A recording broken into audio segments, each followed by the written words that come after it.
Thank you very much, George. The third and final speaker today will be Michael. Good on you. And your topic today will be what is wrong with your neighbour. Thank you very much. Ladies and gentlemen, Lady Toastmaster, the speech is What is Wrong with My Neighbourhood? A very appropriate title. Now I could talk about the birds and the trees, but there are no trees here, except in churches or in council offices. I could talk about how lovely the clouds are and the skyline, but that's disappearing, you see, with the growing numbers of legalised buildings. You see, you can't actually get negative ions or fresh air unless you come to churches. So, why? Because this is Ashfield, or as my friend more appropriately puts it, Trashfield. Nothing works here, and anything that does gets destroyed. Now, anyone that's trying to go, oh, Michael, not again, maybe trying to seem redeeming in front of the staff members and so forth, but they're probably the very ones that will poison and take the place when the structure of organised groups like this one has dissipated. So just keep that in mind. Now, we once had a shop here in Ashfield called Target, which you may remember. It was actually a competitor to Kmart, and it was good because Kmart just sells trash. I mean, I had to return many items there that didn't work or were faulty and so forth, from DVD players, cameras, stereos, the latest of course being a stereo, which was on clearance, and I thought that's great. Yes, and why, ladies and gentlemen, was it on special? Because it was bloody faulty. That's why it was on special, because they don't tell you that. And not just one of them, but the whole range of telefunken stereos were complete rubbish. I went through the whole lot of them, and they all had faulty digital clocks. Can you believe this? Now this is the thing that is so mind-numbingly baffling, is how does a digital clock wind down? I mean, it's not a wind-up watch. It's made of quartz crystal, I'll go with the technical here, that's supposed to pulsate at certain frequencies to maintain regular beats per minute. So, I mean, you didn't know that, did you? No. So that was good. So, therefore, why on earth would the telefunken manufacturers cut the crystals in shapes that didn't pulsate correctly?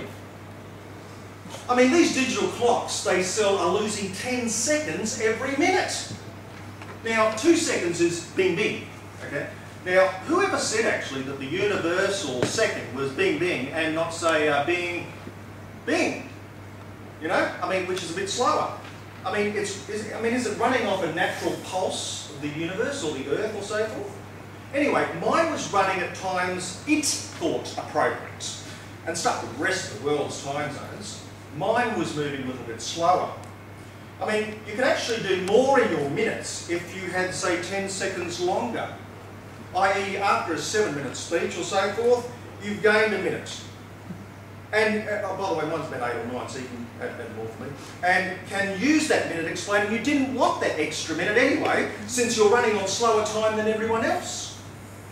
The other scenario to digital clocks going slower is that there are actually different voltages, which you may not realise in hertz. And I'm sure electricians, if there are any here, would know a lot better than I do. But these days, apparently there are some items that will only run on 60 hertz, and a lot of them are just generalised items that are 50.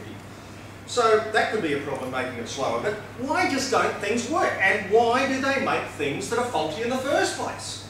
Which brings me back to Trashfield again. Now, moving away from the Kmart that has a monopoly on trash items, I mean, how many chemist shops do we need? We have too many, haven't you noticed that?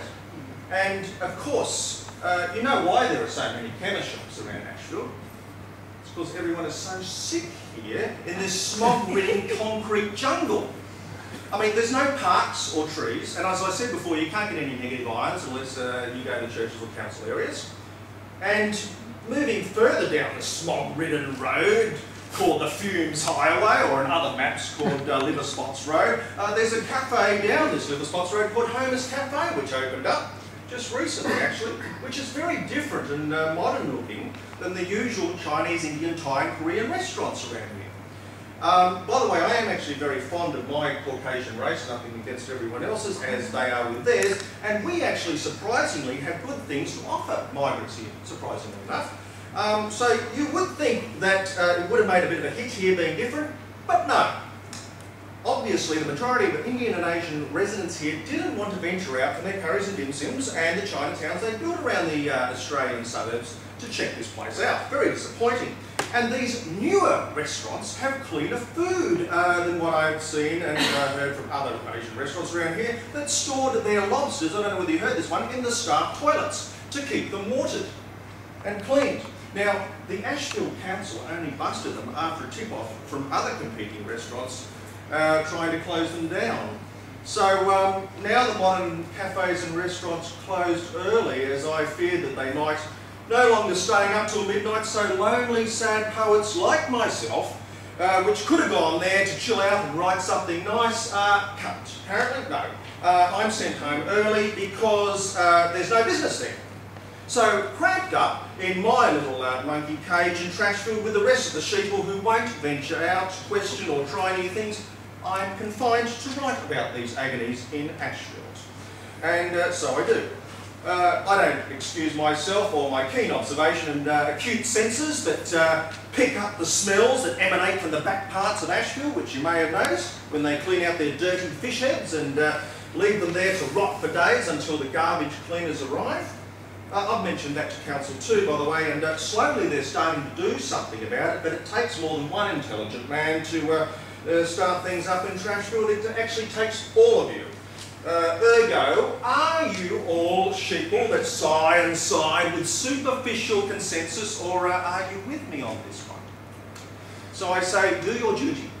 Report the filth and the smells to council. Report the growing numbers of crimes you see around the inner west, because Ashfield Council decided to remove all their main CCT cameras and funding, of course, because their plush buildings with fatter lounge chairs for their behinds was much more worth to them than the bloody faces of its civilians walking around underneath them.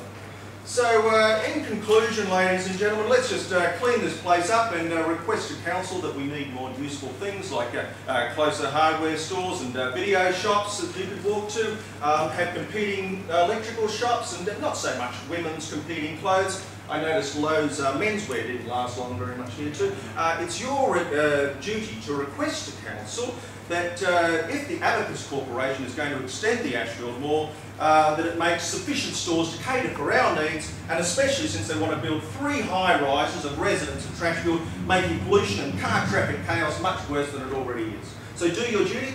Ladies and gentlemen, thank you very much for your time, and yes, thank you Trashfield, thank you.